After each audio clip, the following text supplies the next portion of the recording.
دعوني أناجي مولا جليلا إذا الليل أرخى علي السدولا نظرت إليك بقلب ذليل. السلام عليكم ورحمة الله وبركاته. walaalayaal halkaan waxaan ku wadaagaynaa xadiiskii Abi Bakr radiyallahu canhu. Abi Bakrta xadiiskiisi wuxuu ahaa su-aashii la weydiiyey nabiga calayhi salaatu wasalaam oo ahayd nabiga calayhi salaatu wasalaam dadyaa ugu khayr badan iyo sidoo kale su-aashii dadyaa ugu shar badan, dadka yaa ugu khayr badan yaa ugu shar badan.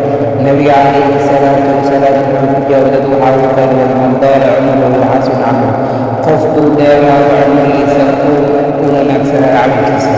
dadyaa ugu shar badan calayhi salaatu wasalaam wuxuu ku jawaabay qofkuu dheeraado cumrigiisa oo khasaara camalkiisa. walaalayaal cumrigoo dheeraada faa'iido male camalku waa wanaagsanaa. cumrigoo dheeraada camalkiisa wanaagsan faa'iido leeyahay. اليوم نختم جهدنا فتذاكروا عبق التلاوة فاح في الحلقات.